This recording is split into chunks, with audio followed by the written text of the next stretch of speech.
You're listening to Sox in the Basement, a production of the Broadcast Basement Limited, where every show is 30 minutes of good and comes from a basement bar on the south side of Chicago. Pull up a stool, pour a cold one, and join us right now for Sox in the Basement.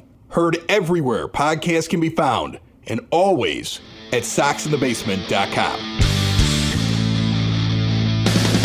I want to kick this show off, and I want to put 2 points out there that are irrefutable, that I want every White Sox fan within the sound of my voice to hear, comprehend, understand, and then move on from, because I never want to talk about it again. First off, Nick Madrigal is not coming back. James Fox already said that. No. He's been on this show. Like over a month ago he came back. He came on and he said it, Ed. He said they don't like him. No. They don't want him. No. He's not coming back. No. The other thing that I want everybody to get through their heads right now, the Marlins are not trading Jazz Chisholm. No. Stop it with Jazz Chisholm. Stop it. Just stop. Stop. Like if you're writing an article, Ed, about Jazz Chisholm, stop it. You either don't cover this team very well, you're looking for clicks, or you've plumb run out of ideas for the offseason, and you should call it like a vacation until pitchers and catchers report. That's it. You're done. Your offseason has ended. Don't write anything about it. Don't mention it. Don't put polls up about it. It isn't happening. No, it was never happening. Look, it's going to happen on my MLB The Show game, right? Like in my video game, I'm going to do it. I have him on my fantasy baseball team, and I'm trying to figure out what am I going to do now because he's going to be a center fielder. So I only have him eligible in my Dynasty League for one more year at second base, and then likely he won't be my second baseman. So I have to figure out a long-term plan. But that's the only way that Jazz Chisholm is entering my world. Well, it goes back to last year, okay, with Jazz Chisholm. And this is why stop. Just stop with Jazz Chisholm. He's one of the best players on the Marlins, okay? He is one of their best offensive weapons. And yes, they signed Gene Segura, but they signed him to be a third baseman because he's an upgrade for them at third base. And his range is down, so he's not playing middle infield, something we talked about multiple times this year. He was never going to be a middle infielder. Right. Never, ever going to be a middle infielder this year. Yes, they traded for Luis Arias, but that's because they got the reigning AL batting champion and they have a surplus of starting pitching, so they could do stuff like that. That doesn't change the fact that Jazz Chisholm remains one of their best offensive players. If you're gonna sit here and propose trades or say that this is a trade target for the White Sox, do yourself a favor and look up the Miami Marlins roster before you start writing about it or before you start thinking about it. Yes, they signed and traded for a couple of second basemen, but that means they're moving Chisholm around. That means they're moving him somewhere else on the diamond because they're improving themselves. They currently do not have much at shortstop, where Jazz Chisholm is capable of playing because he's fighting right now with Joey Wendell and John Birdie. And if you don't recognize those names, it's because they're not very good players. He is also fighting for outfield spots, potentially with J.J. Bleday, who sucks, Jesus Sanchez, who has not arrived, and Brian De La Cruz, who was actually pretty good last year. And then other luminaries like Peyton Burdick and whatever's left of Avisail Garcia. So this is one of their premium players.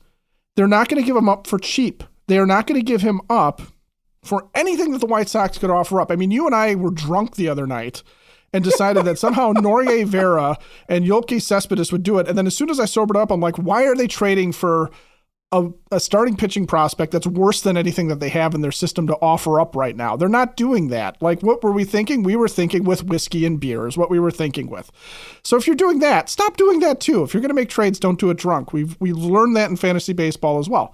And the other thing too is you cannot assume that just because a young second baseman makes sense for the White Sox and because he is among the best young second basemen out there, that your team has the ability or the means or the desire to go and gut themselves to go get this one player. It's just not feasible. The White Sox have the 28th ranked farm system right now, which means they have nothing to offer of any value to anybody else unless they're trying to give a player away. Right. If the Marlins are moving on from Jazz, there are other teams that are giving them more. Way more. And that want him just as badly as the White Sox would want him. It's a pipe dream floating in outer space surrounded by a rainbow going into a black hole. It's not, I don't even know why we talk about it. It's crazy to me, but I mean, if anything, it at least quiets down the bring back Nick Madrigal talk. Which is equally stupid. And that's not what they're going to do. Folks, this is the team. This is the team. They're having a competition at second base. Chris Getz is talking this week. You know, he's in charge of player development. He's down there in the minors. He's overseeing everything. He's sitting here talking this week about how he one time rose to the major leagues because of a spring training battle. Everything they're saying is telling you that's what this is. There is not a second baseman walking in the door. We wanted one. It's not coming. So one, the team isn't looking to do it. And two, you're not getting Jazz Chisholm. So just please do me a favor, knock it off, okay? We can all have a good laugh about this at Cork and Carry at the park on opening day or any of the games that you go out to this year. It is your place, pregame, postgame, in-game for White Sox viewing.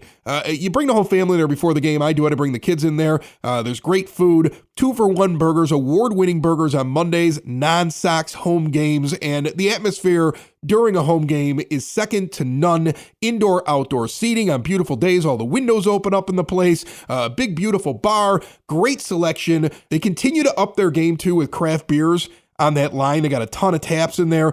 Definitely make sure you check them out in the shadow of the ballpark at 33rd and Princeton, the official sponsors of Sox in the Basement. See more at corkandcarry.com. Okay, Eloy Jimenez. Is Eloy Jimenez playing second base for the White Sox next year? Is that what's going on? No, but you know what? White Sox fans talking about Jazz Chisholm being acquired are just as bad as Mets fans last week saying that Eloy Jimenez is coming to their team, right? For James McCann before they traded him to the Orioles, right? So, I mean, like, this is it's on that same level. But no, Eloy talked to some of the members of the press on Monday. Scott Merkin's been on the show a million times. We love Merk. Writes for MLB.com, been covering the team for decades. And I'm going to just take the quotes as Merk put them up on Twitter because this really opens up a great question for the show today. Here's Eloy Jimenez talking to the press on Monday. Quote, "Last year when I was DHing more than playing the outfield, it was because I got surgery. And I understand that, but this year, I've been really working hard to play the outfield more than DH. So I don't really think that I'm going to accept it because if I'm working hard, I'm going to get better and I want to play in the outfield." I'm really worried that the White Sox are lying to Eloy Jimenez. I think that's what my concern is when I read that quote, because that could blow up in their face.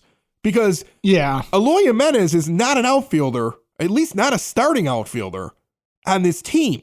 You replaced his position left field, the only position I've ever seen him play in a White Sox uniform, with a 5-year, $75 million, biggest contract in White Sox history, which is still sad every time I say it, and you gave it to Andrew Benintendi. He's the left fielder. Luis Roberts the center fielder, and he could never field that position in the first place. So the only other option is in right, and everything I'm hearing from the manager to the GM, everybody out of the organization, is that Oscar Colas is getting every opportunity to get that position because that's the guy they want to be in right field. They want that in right field, not only for defense, but what he could bring at the bottom part of your order with that power. Even though he's going to have a lot of strikeouts, that power that he's going to bring to your team. So that doesn't leave any more outfield positions for Eloy Jimenez. So are they lying to him?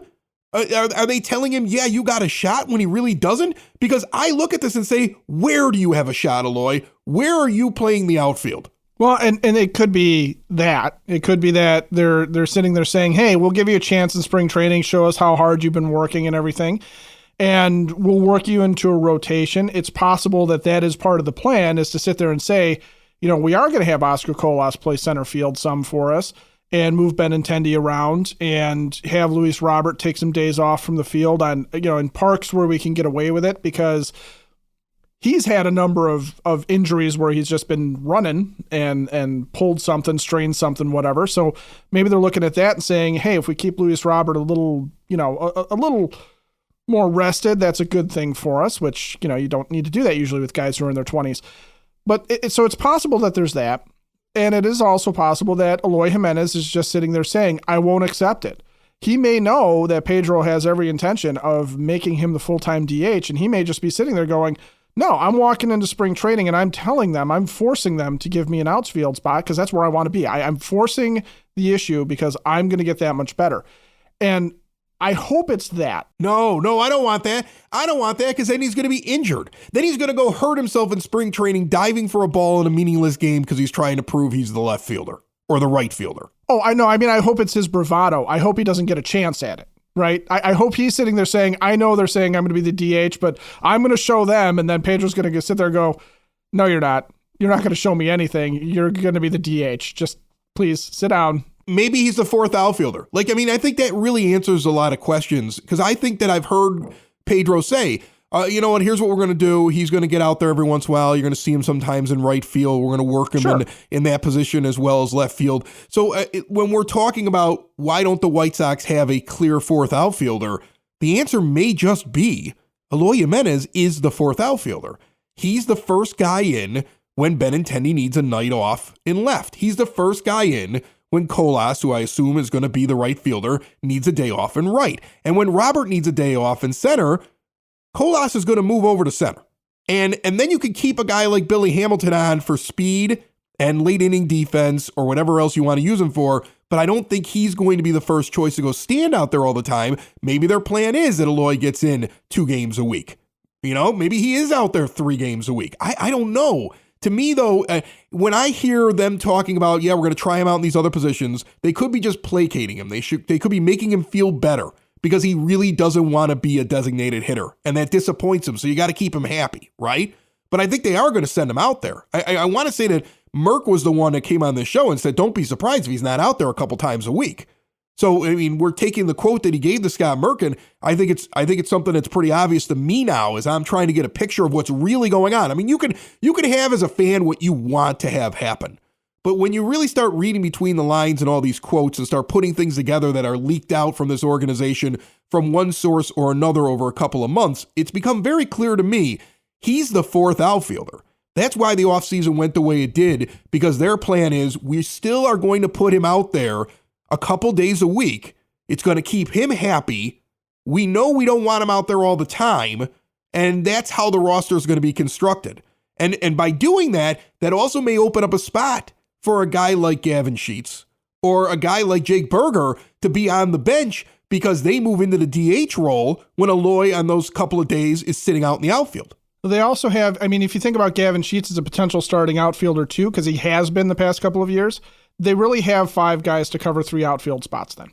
I guess. I don't know. I mean, the way I'm reading it doesn't sound like they plan on using Sheets in the outfield as much this year. Well, I don't think they're going to use him as much. He's not a starter anymore. He's not a starter on this team anymore, but I think he's part of the rotation too. You're talking about the need for a fourth outfielder between Eloy Jimenez, Gavin Sheets, and a guy like Billy Hamilton as bench guys or as your starting DH or as part of a rotation. You don't need Adam Engel anymore. You don't need that one guy that can play all 3 positions. But I think Sheets at the end of the year, my bold prediction would be that between the position of first base, DH, and outfield, that he will have more games DHing or at first base filling in for Vaughn than he's going to have actually starting a game in a corner outfield position this year. I don't think that's the plan at all. Well, yeah, Sheets won't spend a lot of time in the outfield, assuming Eloy Jimenez doesn't kill himself in spring training.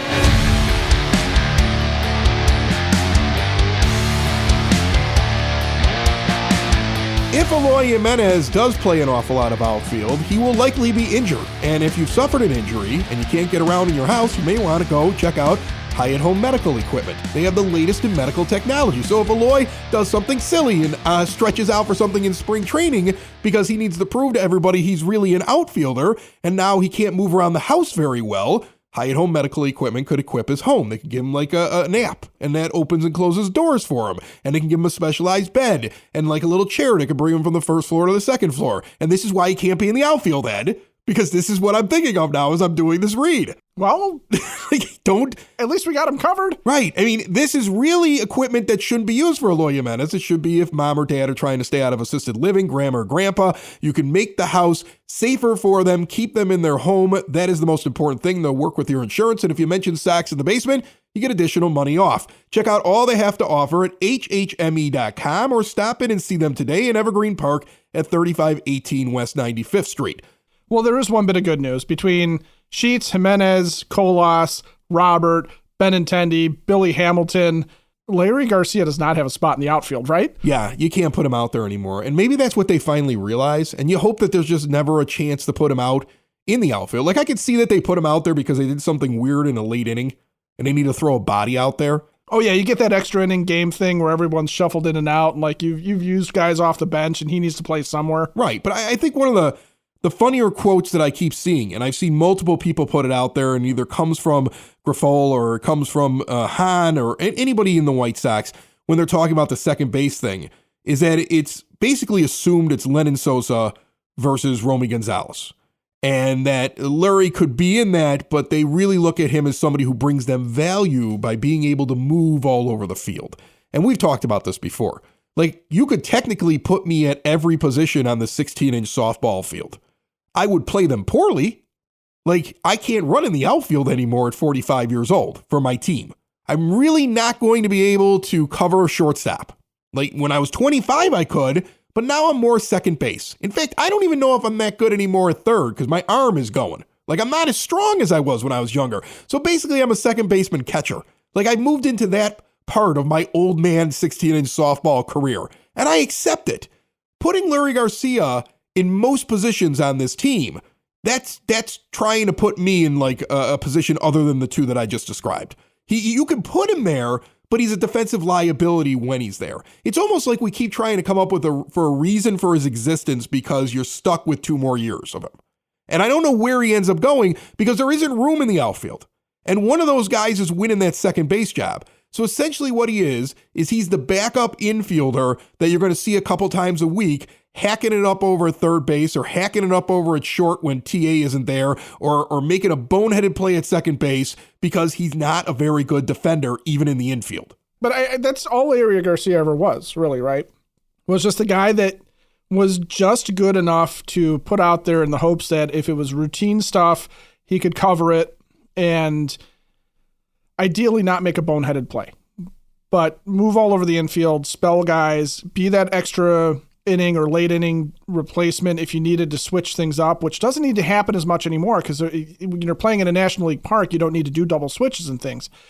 So he's an injury replacement. He's a fallback option, which is great. He's too expensive for that, and I think as fans, we probably need to just get over the fact that they overpaid him. I mean, it's you know, whatever the contract is, it is. But I don't care what they paid him. I hate the fact that the team can't admit that they're wrong and get rid of him because then you have to eat the money. Like if they would have given him a couple $1 million and paid him just $2 million a year for a couple years, or they would have given him what he was worth, whatever that ends up being, then he wouldn't be on the team this year.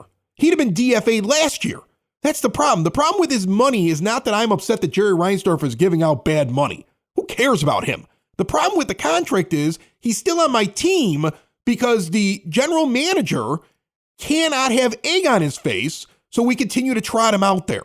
And that's the problem because you know what? Lenyn Sosa and Romy Gonzalez, whichever one doesn't win second base, the other one should be up here being the utility guy, not Larry Garcia. Yeah, well, and that's the problem, right? That's the crux of this too, is that you're sitting there going, Larry is a utility guy, and here's your hope. Here's your one little teensy-weensy bit of hope, okay?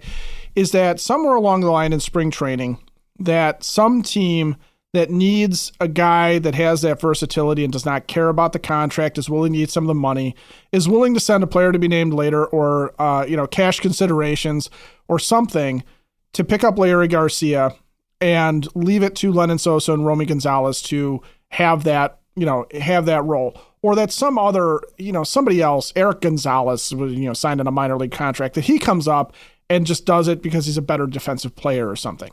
So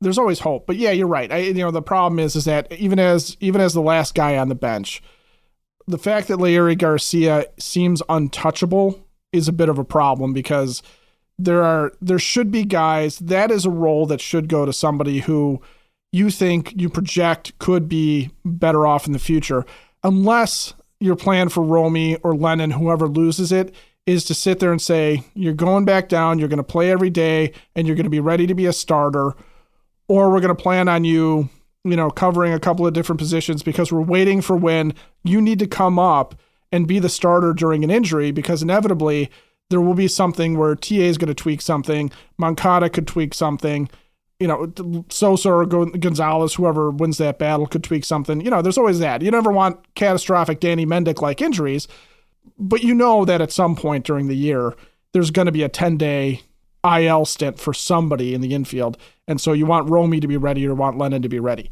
And because you don't want, the last thing this team needs and last thing as fans we want to see is Larry Garcia starting every day for a spell because somebody's hurt. I want to get into the injury thing because I saw the first hype video, or at least it's the most recent one, but I feel like it's the first hype video of the spring training. We're about to get to camp, get ready. This is our team from the White Sox account on Monday. And I think it's very telling about their message to fans. And you got to ask yourself, do you believe it? Do you buy it? Does it get you excited? Because, hype videos get me all the time. Like a hype video can convince me that I'm wrong about Larry Garcia. Just keep showing me that Game 3 home run against the Astros. Give me some pumped up music. Larry taking swings. Yeah. Fans cheering behind him. Benetti saying something about him. And you forget that those are like the four things that he did right. Right. Get that Pirates of the Caribbean music going. Dun, dun, dun, dun, dun, dun, dun, dun, dun, dun. I'll follow you anywhere. Okay. I'm there. Right. We had a suggestion for the $1,000 guest bounty that somebody wanted me to bring my dad back on because he enjoys listening to my father talk about being a Sox fan of that generation. And while we may bring Dad back on, $1,000 guest bounty has to be a brand new guest. It's got to be somebody that's never been on here before. So I think it's a great suggestion. But I think, honestly, if my father won the $1,000 guest bounty, everybody would think that I just kept the grand for myself. So please. It's possible. Good ideas. But I think that I'd look bad if I did it. Meanwhile, Dad and I are going out tonight. He hit me up. My son is playing in a big hockey game for the Brother Rice JV team. And they're trying to squeak into the final tournament for the Catholic League. And they're on the cusp. They should get in. They got to win a big one. So he's like, let's go to the game. We'll watch him play. And then you let him go home with his mother. And you come out in my car. And we'll go drinking. So we may be at Hailstorm. I think that might be the actual thing. Oh, that's a good spot to go. Yeah, I might be heading over there. He likes that place because he's found a beer over there, Hotel Life, which is like a American lager, 4.7%. He's a Miller Lite drinker. That's basically what he's always been. Like when he gets fancy, he has an Amstel and he thinks he's highfalutin, or he has himself a Stella. Like that's his thing. But he loves that beer over there. They've got a great selection. They've got stouts for me. I love the barrel-aged stuff, and I'm getting back into IPAs again. I feel like I'm a seasonal person. Whenever I go from one month to another, I kind of pick a different style of beer, and there's plenty of them on the menu there. Located in Tinley Park at 8060 186th Street, right off of 80th Avenue. It's like a big beer hall with a working brewery and a tap room, and it's wide open floor plan. Great food there, live music on the weekends, trivia nights, fun events. See everything they have to offer and visit them in Tinley today, hailstormbrewing.com. The White Sox put out a hype video, and I don't want to play the hype video, right? But I want to kind of go through what it shows. It shows Yasmani Grandal throwing around medicine balls. It's him saying, we got to be better next year. We can't let that happen again. Then there's like somebody talking about Dylan Cease being snubbed for the All-Star game, and Dylan Cease talking about how he has to work harder. Dylan, you weren't the problem. I know in the hype video, they got to give us something right there in the middle where we're like, yeah, Cease is awesome. That's right. We were snubbed. That had nothing to do with how bad your team was last year, but that's how you make a hype video. Then they go to Oscar Colas. Like right now, they're trying to tell you Eloy Jimenez plans on playing right field more than DH, but their hype video doesn't have Eloy in it. It's got Oscar Colas in street clothes, swinging baseball bats, talking about how he plans on being there the whole year. So think about the two messages on Monday, right? The corporation over at NBC Sports is tweeting out how Eloy plans on being in right field more than DH, but the team is actually putting out a hype video saying it's going to be Oscar Colas in right field. Like, I believe the hype video, actually, to be honest with you. That's the one I'm looking at. I think the hype video is where the truth is. Hype video is where the truth is, right? Okay. And then it gets to Luis Robert doing exercises and essentially saying, I'm doing things this offseason to prepare that I've never done before so that I can stay healthy all year long. That's the video. One, My main concern is, did Luis Robert never lift a weight? Like, what was the plan with Luis Robert over the last couple of years? Because that is just mind-boggling to me. But two, I have to ask you, when you see that or at least hear about it here on the show, does that move the needle for you? Does that make you say, oh, well, they're finally doing things that normal athletes do, like preparing for a season? That's what the problem was. We just didn't prepare for seasons. We're going to go out and win 100 games. Do you buy that? Well, here's the thing. I do and I don't. I don't buy that these guys never prepared in some fashion for the season before, because that's just a ludicrous thought, okay, that Luis Robert never lifted a weight. But what I think the message that they're trying to get across since they hired Pedro Grifol is that the White Sox are going to be a team that is better prepared, that is in better condition, that is just ready to roll, and trying to, in a way, basically admit what we all saw last year, which is that the team sleptwalked into the season and never seemed to quite be ready to play. And so we know that this is a narrative that, you know, to the team's credit, if that's what they're leaning into, that's what they're leaning into. Also, I think they're acknowledging that everybody, I mean, I was watching MLB Network the other night and everybody was saying that the White Sox go as far as their health will let them, right? And that's just sort of the universal feeling about this team is they're looking at internal improvement, but basically they're looking at staying healthy and being prepared and being matchup driven and knowing what they're going into and being ready to play every day. So if that's the narrative, okay, then the hype video, I'm fine with it.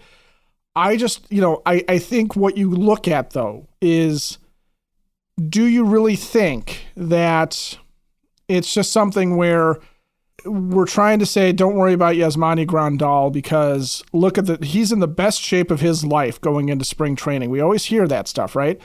Don't worry about Luis Robert's chronic injury history because we've altered his routine to make him better prepared for the rigors of this. And that is something that I don't think that the White Sox can hype up or count on because Yasmani Grandal's an old catcher. And you were talking at the beginning of the show about how you can't move around the softball field anymore because of your age and because you don't have the quickness to cover shortstop. You don't have the arm to cover third. You can't run in the outfield like you once did. Well, that happens to catchers, okay? Yasmani Grandal, if he's going to have a back problem, if he's going to have knee problems still, if he's going to tweak stuff, it's because he's in his mid-30s and he's been squatting behind a plate for a very long time in his life.